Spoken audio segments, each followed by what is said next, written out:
You're listening to the Microsoft Innovation Podcast, where we explore the intersection of people, business, and technology. This year, we're adding a new show to our lineup, The AI Advantage, to help you learn the skills you need to thrive in the AI era.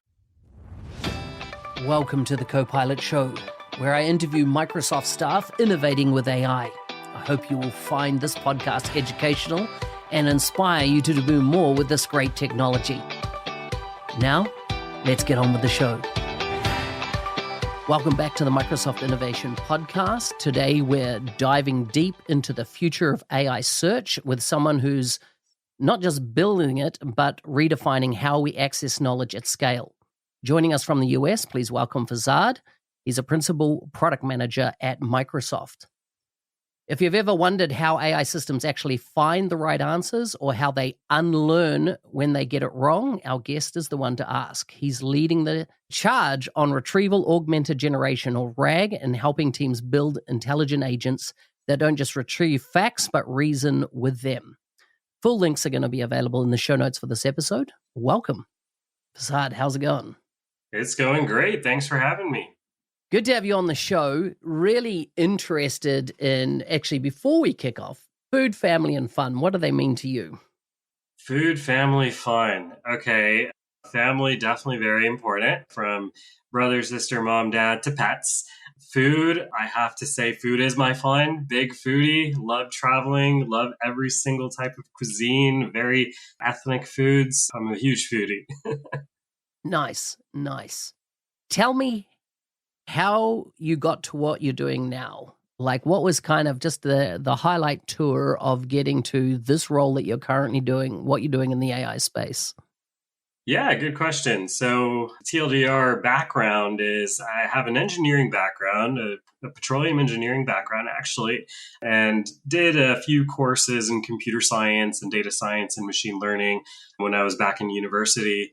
And right about the time I graduated, the field of data science was just absolutely booming. I took a few certifications, actually one of them by Microsoft only, to get a data science certification, learning fundamentals of Python and R and some Power BI and all that good stuff, Azure machine learning. And then pretty much worked for a very large international oil and gas company as actually a petroleum engineer, but specialized as a product owner to work with a bunch of software engineers, data scientists, machine learning engineers to build on the digital transformation efforts going on at this oil and gas company. And then fast forward, a few months, I figured, hey, this is great, but, I'm a hands-on person. I'm an engineer by background. So I transitioned to actually being a developer. And so I was actually building business applications, machine learning models, kind of a full stack developer, kind of doing jack of all trades inside of this company. And then one of the products I was using was actually Azure Cognitive Search, now known as Azure AI Search.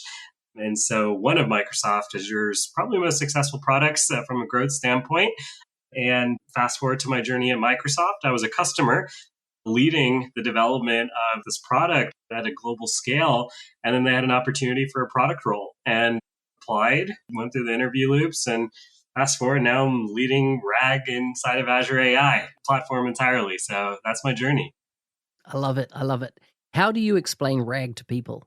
Yeah, I think the easiest way to explain RAG is kind of more so everyone kind of knows nowadays what ChatGPT is. If you don't, you live under a rock. Essentially, one of the limitations of ChatGPT, and let's talk about old school ChatGPT, maybe 2023, was essentially, when you interact with the underlying LLM or large language model, these pre-trained models don't have, one, access to your private knowledge or your private data, and two, they don't have access to real-time information.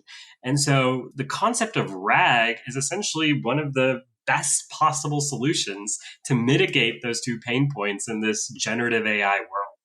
And so what does that look like in a Microsoft context? As in, how do people, like a day-to-day user, how would they apply RAG as opposed to, let's say you're building an AI solution that's going to be used org-wide, and how you would do RAG in that scenario might be quite different than a personal, using Copilot, for example, and using RAG.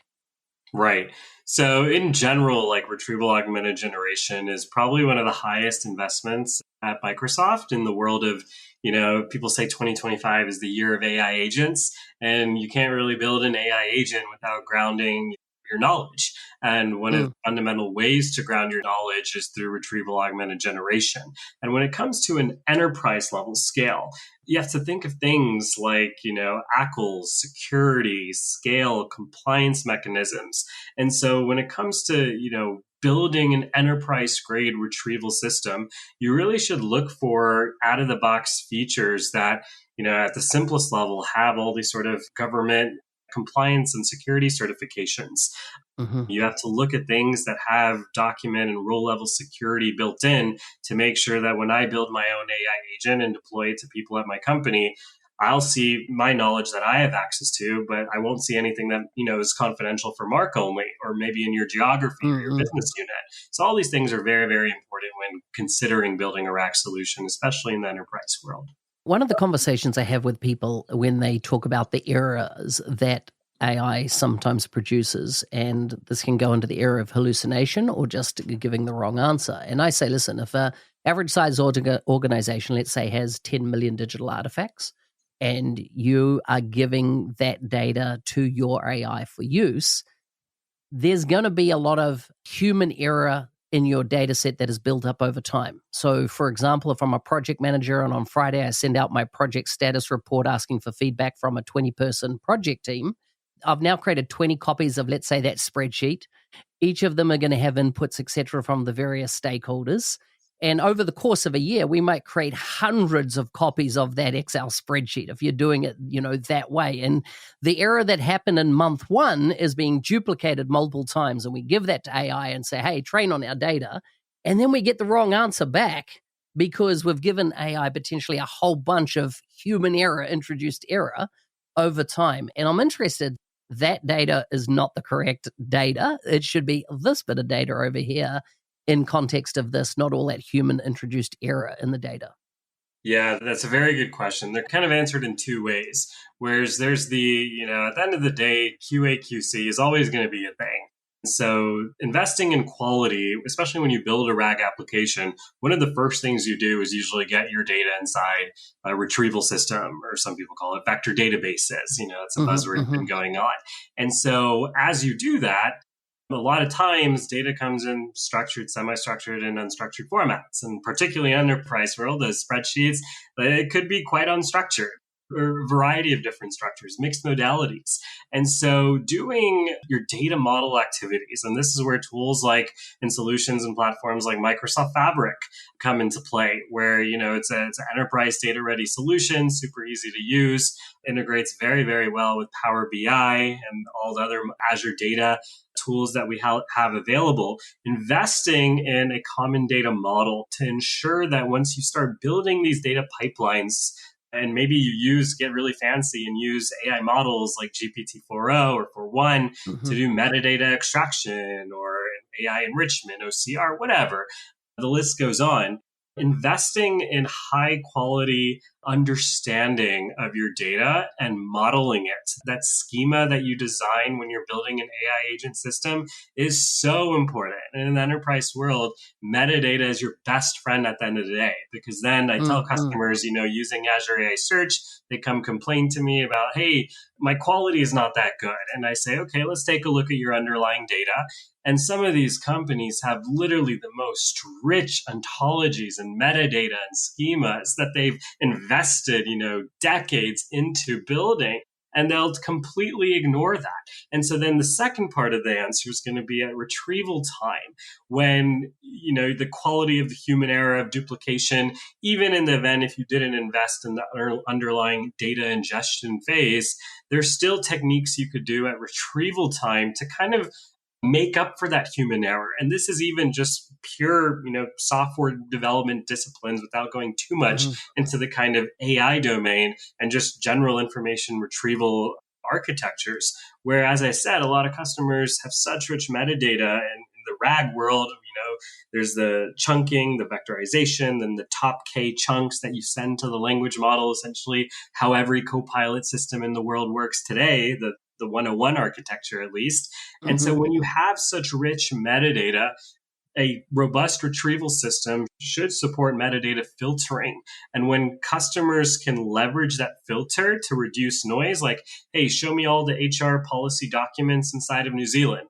But if I'm a global enterprise and I type in that query and I get HR documents from US, Hong Kong, Japan, it's Mm-hmm. like, oh my Mm-hmm. God, I'm adding all this noise to my language model, right? Use a Yeah. Yeah. filter that say country, equals New Zealand.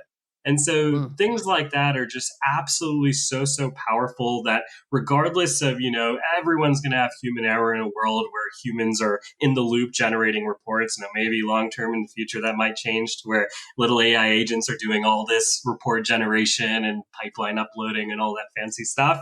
But in the short term, I definitely think there's mechanisms and best practices in place to make up for that, just using fundamentals of kind of search technology, and then AI just makes everything a lot simpler. Nice. Before we jump into why RAG's important as we go into an agentic, focused world, you mentioned vector databases, and just for the listeners, can you explain how you talk about vector databases and how that's an important part of the process? Right. So I like splitting it just into two words. So one, Mm-hmm. vector. So if you go back to your math and physics days, you may remember what a vector is. But if you don't, in the simplest terms I like explaining it, is a vector is essentially, just a universal representation of data. And this is usually represented as an array or essentially just a group of numbers. And this group of numbers, or this vector representation, is at the end of the day very powerful in an AI-driven world. And it's very powerful because of this natural language processing technique called embedding models. And this embedding models are essentially a term that's kind of derived from training large language models, which allow you to send in some sort of type of modality, for the most part text, and you send it into this, transformer-based model, and the output you get back at inference time in the AI space is just a very, very large vector representation, a very high dimensional vector with a bunch of numbers. And that vector essentially is the embedding model's way of saying, if I say, Farzad and Mark are on a podcast, that's going to be translated in a very high dimensional vector space to a very long series of numbers. And so what makes that really powerful is when it comes to, now I'll go to the database portion, where essentially the whole database portion, I won't go too much into that, because at the end of the day, you talk about split database, two syllables. You have data, which is essentially everything that humans generate on or read in some way, shape, or form. And then a base, someplace you could hold or base all that data that you have.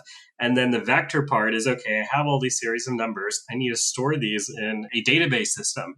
And so there's all different types of databases. Now even, traditional quote unquote databases like SQL and Postgres now support vector as an actual data type. So I think in an AI driven world, just adding, just like there's strings and ints and floats, there's also now vector data types. And so that serves as kind of the robust retrieval system when it comes to building generative AI applications. Nice. So when we think about agent systems and RAG, why is it important that people do the work to get their data and even and sometimes acquire additional data sets to make the best possible outcome for their agents? Right. So one of the biggest lessons learned I tell customers that I speak to is when I ask, okay, walk me through your RAG architecture or walk me through your generative AI strategy. And one thing that I often notice, and sometimes even from the most mature of companies, is they sometimes forget this isn't just building a hello world, web application. Yes. This is an AI. It's a very deterministic process. You have to evaluate. You have to iterate. There's this notion of ML ops. If you don't invest in that, you're setting yourself up for failure. And so when you start designing these AI agent applications, what I tell people is, talk about acquiring data sets or even generating data sets, which, make AI and large language models make life a hell of a lot easier for doing that. And so I tell customers that, okay, you want to evaluate a RAG solution. One of the first things you need are what's called ground truth Q&A pairs.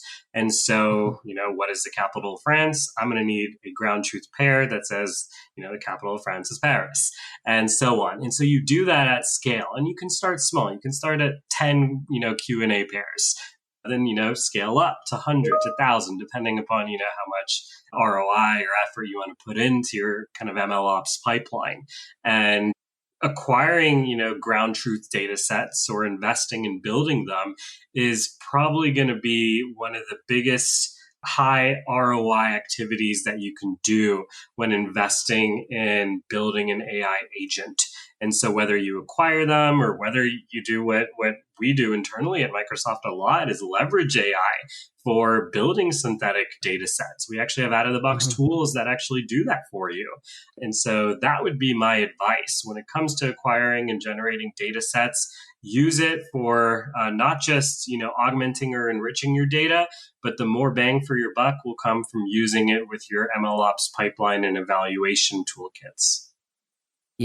Yeah, really, really good. And of course, you're not talking about giving it access to all your data for every agent. You're being very specific on whatever the function of the agent, right? Yeah. You don't want to give your, agent everything to all the data that you may generate it. And that's kind of just, traditional machine learning, deep learning practices where you have your training set and your test set and your validation set to just make sure that, okay, you're not doing the concept of overfitting, as a data scientist would call it. So, yeah. Tell me about error handling. How do you think about it? And also that concept of unlearning something that is no longer correct, perhaps. Yeah, that's a good question. I have several different angles I could take this. But there's, the general error handling that I think when it comes to building RAG applications.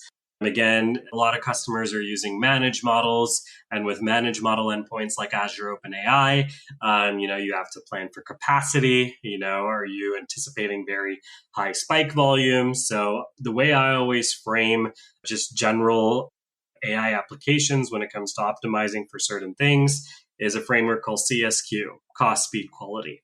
And you want to make sure that you have error handling mechanisms in place for each of those different pillars. And so, when it comes to probably scale, which I hear from a lot of customers at the rate they're using AI, and even sometimes when you use ChatGPT or Claude or whatever, sometimes I'm using it so much, they're like, but you've hit the rate limit, you've maxed out your plan, and you could go to the whole value chain of, how many GPUs are in the data center that you're, consuming and things like that. So having robust error handling and rate limiting strategies, I think are a good enterprise pattern. And there's a lot of techniques for that, such as round robin, especially if you're quite agnostic with or lucky with the variety of different data centers you may have in your given region. Of course, for Azure OpenAI, one of our most popular features is provision throughput. So if you have a large amount of queries that you're going to send to an Azure OpenAI service, purchasing that is a great option, as well as a kind of more economical option as well versus pay as you go. And then also the question on unlearning. So this, I think, realms more in that Q bucket for quality. And so if you're interacting with an AI agent, one of the core primitives that I think is extremely important and now kind of emerging as a very hot topic is the concept of memory. And memory, when it comes to AI agents and even RAG in general, which can be used as a memory pattern for AI agents, is quite important because at the end of the day, if AI agents really want to excel, you have to give it the human brain, like how I remembered to prepare for this podcast, or, Outlook reminded me that I had this on my calendar. And so how can you give your AI agents memory, the ability to learn new things, new salient facts from previous conversation history, and also recall them when needed on an as-needed basis? And how do you do that at scale throughout the life cycle of your agent? So building memory blocks into your generative AI architecture is extremely important, especially if you want to invoke this concept of learning and unlearning certain things, to really have your AI agent have almost like a human brain or some human-like feeling. So when you think of memory, What are the levers that you have to pull, push, that type of thing? Because if I think of memory, and let's just take something simple like Outlook, and I get an email from Tom Jones, the way I see AI running at the moment, it looks at the context of that email and comes up with potentially a draft response. But I have a relationship with Tom Jones that might span years, right? And the way it's currently working, it seems to focus on the thing right now. So is one of the levers going to be time? Like, I want a 9-month window here on the memory for the agent as an example. And then, of course, you've got this, if we look at neural pathways and how synaptic connections are made, is by repeating something, it becomes a stronger memory, it's longer. And, but we could also overwrite that, like when it comes to habit forming, and you create a new habit to replace an old habit. What do you think of when you think of this concept of memory and the levers that you can pull, push, etc. with it? Yeah, that's a really, really great question. And so at the end of the day, I think that in the world of building AI agents, the reason why I think memory is so important, and also as an AI builder, probably one of the most cool parts, because this is really taking your AI agent to the next level when it comes to value creation. And one of the levers that I think when it comes to, the hello world of memory is honestly kind of just how ChatGPT works today, where it automatically has these, fact extraction capabilities where you interact with something, say, hey, my name is Farzad. Hey, I like dark mode. Hey, respond to me in concise bullet points. It's literally in the back end. The underlying implementation is really not that complex, where all it's doing is extracting these from the conversation history that could be stored in something like AI Search or Cosmos DB, whatever, some sort of, key value pairs. And then a language model probably has some system prompt in the back end that is saying, hey, you're an expert memory system that is responsible for extracting key entities, key facts, maybe certain decisions that are made. And the world is your oyster with whatever memory means to you in your use case. And so, in your Tom Jones example, this gets kind of interesting because this kind of goes into the concept of kind of semantic or entity memory, where the buzzword knowledge graphs kind of enters the room, where, okay, maybe if I interact with this agent system, what if in the back end, I built something that automatically had this, quote unquote, offline cooking mechanism, where as I was interacting with my AI agent system, or multiple people were interacting with my AI agent system, it suddenly started building these entities and nodes and relationships and observations that, hey, Mark is good friends with Tom Jones. Hey, his birthday just came up. Maybe you should wish him happy birthday. And so that's a very, very powerful concept when you literally are building neural networks for your AI agent. And the tooling there is honestly available today. Some of the open source frameworks, one of my favorite ones I was just playing around with the other day, I'm sure a lot of people have heard of Semantic Kernel, and they actually, I believe just a month ago, launched a whiteboard tool. And this whiteboard memory tool, I highly recommend if you haven't looked into it. There was a bunch of Microsoft researchers who's really just spent, their 9 to 5 every day, probably more than that, just looking into how memory can work for AI agents, and was the industry and society overcomplicating it, and what are the most high value memory tasks that you can actually have.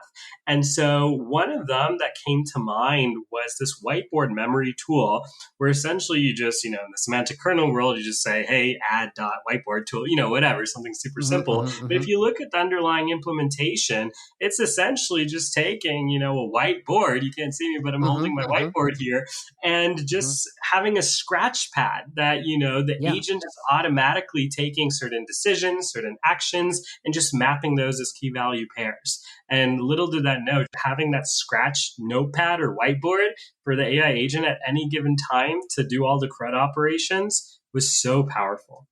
I like it.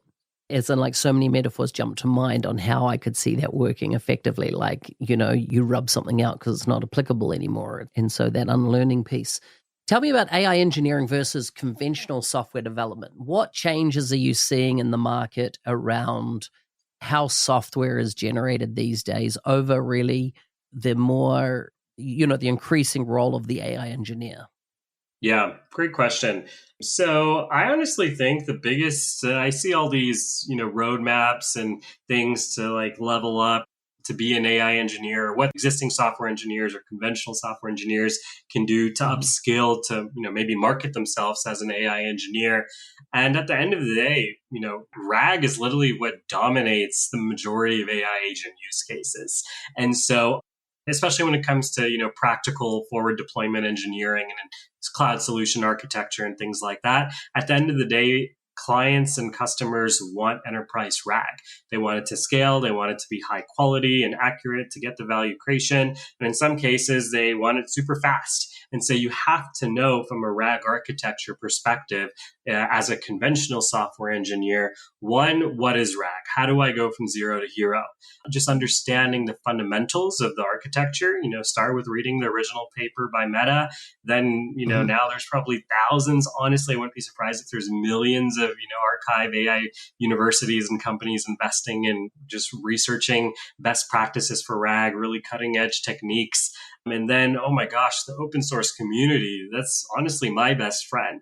I learned so much just from reading, not just Microsoft open source like Semantic Kernel, but I'm a huge fan of LangChain, Llama Mhm. Index, Crew AI. Like, oh, these open source contributions are absolutely phenomenal. And the way they react to market demand is absolutely insane. And so, my best advice if you're a conventional software developer, learn about the fundamentals of RAG, build an AI agent application from scratch. Then you Mhm. can start playing with frameworks and some of these advanced things, make tooling a little bit easier, and then build something into a production. I think personally, what got me started just as a product manager, again, I'm a very hands on product manager.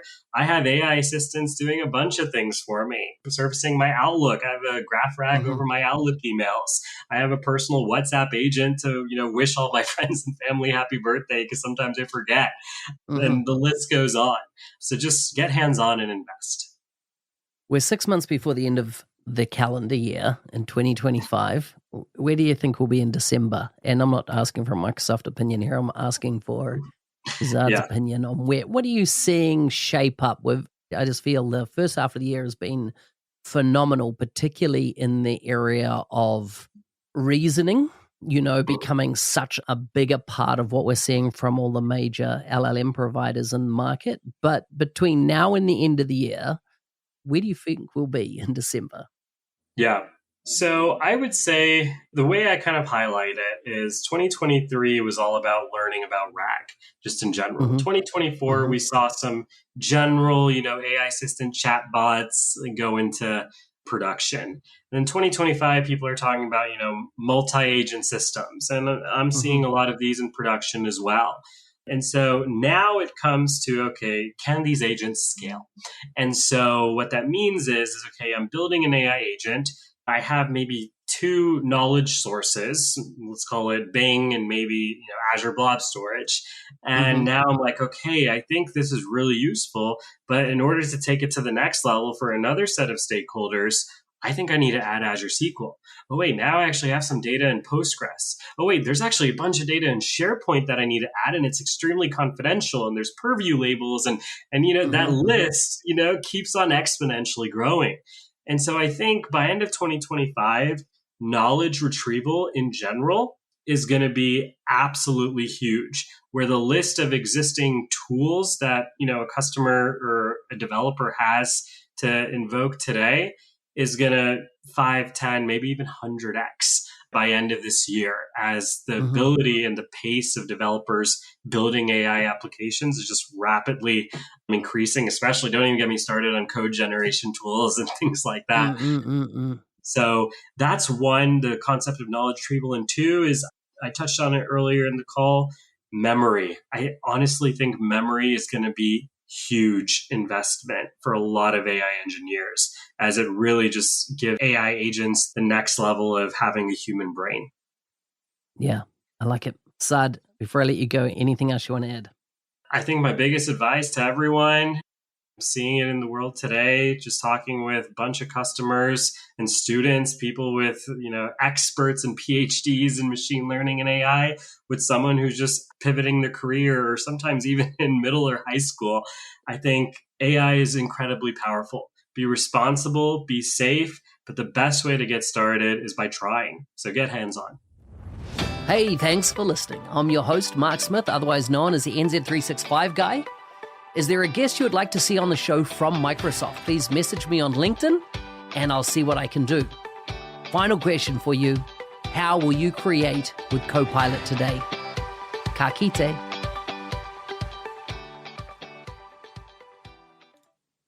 Are you ready to accelerate your career in the Microsoft ecosystem? The 90-Day Mentoring Challenge, created by Mark Smith, is your opportunity to create a personalized pathway to success. Join over 1,200 alumni from more than 70 countries who have achieved remarkable results, from promotions to new job opportunities. Take it from Nathan, who said, "Since completing the 90-Day Mentoring Challenge, I've become an MVP in business applications and doubled my income." Or from Parvez, who shares, "I've never felt as inspired or energized about my career as I do now." Sign up at arcor.nz365guide.com. You can find the link in the show notes. And if you use the code podcast, you'll get 10% off.